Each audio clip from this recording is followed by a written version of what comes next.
Hello, everyone. This is Jim Biringer here, NHLRumors.com. Back again for another video. Please subscribe to the channel.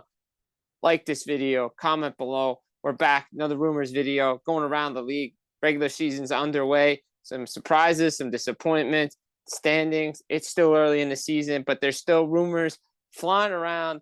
And we got to start in the metro area. Artemi Panarin, New York Rangers. Rangers off to a decent start, though they can't win at home. They have 1 goal in 4 games. That's not a good sign under Mike Sullivan. But Artemi Panarin, final year of his contract. The UFA class, as we've documented on NHLRumors.com, starting to dwindle. Connor McDavid's off the board. Jack Eichel's off the board. Kirill Kaprizov's off the board. Mattias Ekholm's off the board. Jake Wallman's off the board. The list goes on and on of guys that are coming off the board, though. Artemi Panarin still on the board. Adrian Kempe, Alex Tuch, guys like that still on the board, though. The belief is Tuch and Kempe will re-sign with their respective clubs, leaving Panarin, the big free agent again, come July 1st. Also, Sergei Bobrovsky, who we'll get to later, is also part of this 2026 class. Again, every year we hear about it. Oh, it's going to be a great free agency class. Turns out to be a dud. And with the salary cap going up and teams having more money, they're going to keep their own players. And that seems to be the trend moving forward. So it could be another quiet July 1st. But if Panarin gets there, it's going to be interesting to see where he goes, because the Rangers have a tough decision to make, because a lot of reports out there that they could still move him. Again, he has no trade protection. Same with Mika Zibanejad. Alexei Lafreniere is out there, Brendan Hoffman as well. But the Rangers, if you look at it from their perspective, if they're hovering around wild card, are they really want to give up their best offensive weapon? But you can't trade him. You can't, lose him for nothing. You got to trade him for something. But if you wait to the draft, you may not get what you want at the deadline. It's going to be interesting to see what they do there, because if they go to him and offer a contract he doesn't like, well, guess what happens? He's going to tell them no. But they need to get a decision on what he wants to do. Is he going to commit to signing a team-friendly deal moving forward, or does he want to hit it big again? The issue is he's 34 years old. He got his big payday. He got his $11.76 million already on his last deal when he was a free agent coming out of Columbus. So the Rangers are in a similar situation that Columbus was years ago, when Jarmo Kekalainen took a run at it, went to the second round with Bobrovsky, Panarin, Duchesne, all those guys. It came up short, but in the Rangers' case, they're not a playoff team. Doesn't look like a playoff team, feast or famine for them. Going to be interesting to see what Chris Drury does, but you can't let him go to July 1st. And if he does, there'll be teams looking for his services. As Elliot Friedman, Frank Saravalli say, maybe Minnesota on a short-term deal. Kirill Kaprizov's there. Same agent. Could be a match.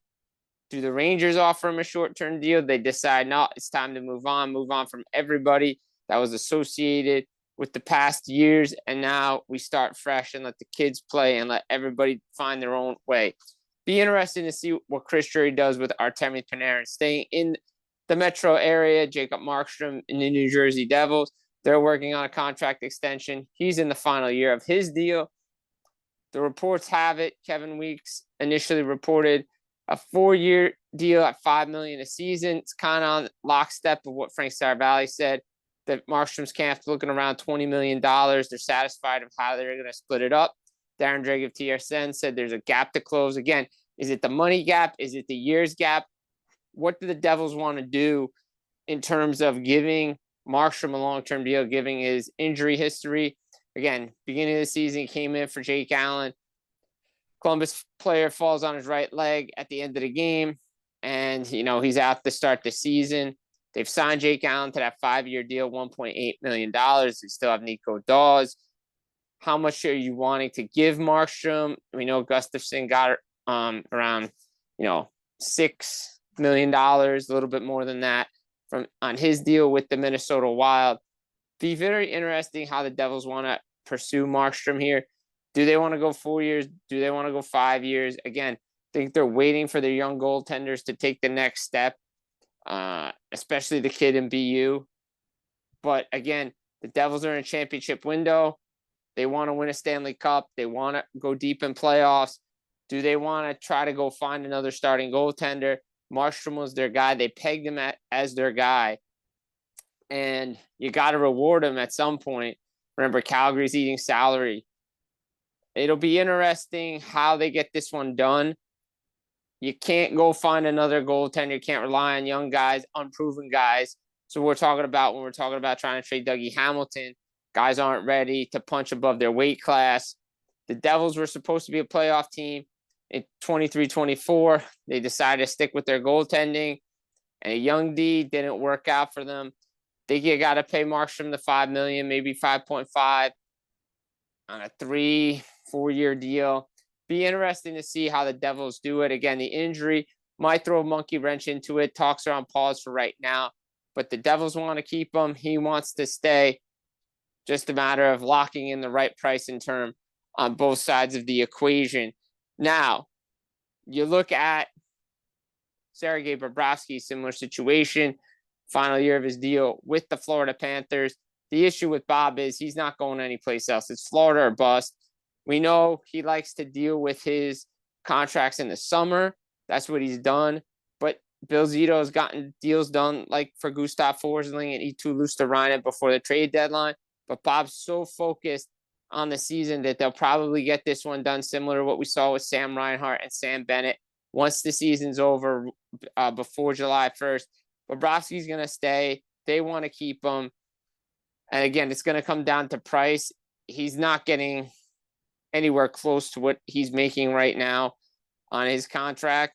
Could get $5-6 million. He's going to have to take a hometown discount. Remember, they just give Brad Marchand a big deal to keep him around. Again, Bob is around the same age as Marchand. So could they go 4 or 5 years to keep the AAV down? You know, Bob's going to take less. He's a team player. Marchand's deal it was interesting to see him sign a 6-year deal to bring him to close to 43. That one was Bill Zito. Again, a lot of these are buyout proof. They know their window's there and the cap's going up. So it's not too much of a head scratcher, but 6 years for a 37-year-old is a little bit of a head scratcher. You know what's a little bit of a head scratcher too is the Calgary Flames. Look, disappointment to start the year. Maybe not a surprise because a lot of people thought they weren't a playoff team to begin with. Entering this season, they punched above their weight class. They have issues scoring right now, and it's going to be an issue. And Nazem Kadri's name remains out there. Rasmus Andersson's name remains out there, and Andersson's the big one. Is he a distraction for this team? Probably. Look, you can't have the captain, Mikael Backlund, saying in The Athletic, yeah, we know he's getting traded. That doesn't do anything for the locker room. Yeah, Andersson's got 2 goals. He's playing well, but the Flames aren't. And let's be honest, I think Craig Conroy's got to get this thing done sooner rather than later, but he's going to wait for his price. He's not going to wait for me to tell him to make the trade. But again, anything can happen. Could he stay? It would be nice to keep him because they want to compete. Same with Nazem Kadri. But at some point, they're going to have to say, maybe it's got to come from ownership. Hey, we got to get young pieces here. We need to get another top 5 draft pick. Maybe we need to tank to get better. I know Conroy has stated, he's told me personally, he wants to get this team competitive when they open the new building, when they move out of the Saddle Dome. Andersson's going to command. I mean, if Luke Hughes and Jackson Lacombe are getting $9 million, Andersson going to get 8, 8.5, 9. Again, it's the Connor McDavid mentality of taking less to win. Is it just Vegas or bust? Where does he want to go? It's a lot of distractions for this team, and that's why they haven't gotten off to the great start. Played a little bit better against Winnipeg, but this Andersson situation has to get resolved. Staying in Canada, you go over to, let's head east a little bit. Let's go to Toronto for a minute. Came out last week, Pierre LeBrun of TSN and The Athletic reported that Maple Leafs GM Brad Treliving got the green light from Keith Pelly to go all out and get a top 6 winger. We know they've been looking for a top 6 winger since last season. Hey, they tried to get Mikko Rantanen from the Carolina Hurricanes. Mitch Marner said nope. Mitch Marner's now in Vegas. You clearly see the Maple Leafs offense isn't what it was. It still needs work. Anthony Stolar's calling out his team, and lack of effort continues to be an issue in Toronto. Maybe Mitch wasn't the problem. But they need to get a top six winger. They're looking to do that. Tree Living's got the blessing from Keith Pelly and the green light to go add before the trade deadline. You know he will. He was aggressive in Calgary. He was aggressive last year as well. Something to watch there. Also something to watch in Montreal. The Canadiens want to keep Mike Matheson, but it's got to be a team-friendly deal. Again, I was on TSN 690 in Montreal with Simon Salikas in the summer. They asked me about Mike Matheson, what kind of deal he could take. And I said, it's got to be team-friendly. It can't be $7 million over 6 years. That's not going to work. Is a 5-year deal on the table? He's been one of the best Canadiens defensemen out there. He's helped Noah Dobson so well right now in the transition. I mean, it's going to work out for both teams. That's a hockey trade that's going to work out for both teams, especially when Aitchison and Victor Eklund get up there for the Islanders. Schaefer's been great. So it's kind of a wash with Dobson and Schaefer. But Matheson has been really good. Alexander Carrier has been really good for the Canadiens as well. The Canadiens want to keep Mike Matheson. It's a priority now that Lane Hutson's done, now that Kent Hughes and Jeff Gordon have extensions done. What do they get? Who is going to give Matheson what he wants, right? I think he wants to take a team-friendly deal. Clearly, he's not getting more than Lane Hutson or Noah Dobson. Is he going to get more than Caden Gooley, who makes 5.5 on his new extension that just kicked in?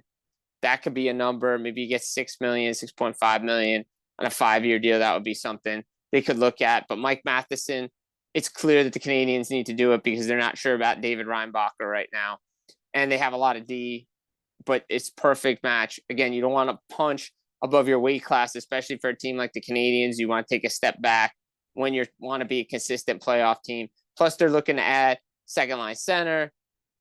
Don't think Patrick Laine is going to return just because the injuries, fourth line, it just doesn't seem to be working out there. I think they have enough players in their system for that not to happen. And all. Let's pump the brakes on the Sidney Crosby talk to Montreal right now. Penguins are pretty good. Until Sidney Crosby says he wants to leave, he ain't leaving. So we got to pump the brakes on that. He'd be a great fit there. Same with Nazem Kadri from Calgary and Montreal, be a great fit. But it's going to cost the Canadiens a lot. Now, Jeff Gordon and Kent Hughes have said they're willing to spend assets to get a player like that. I think it would cost them a little bit more than they would want to on a second-line center.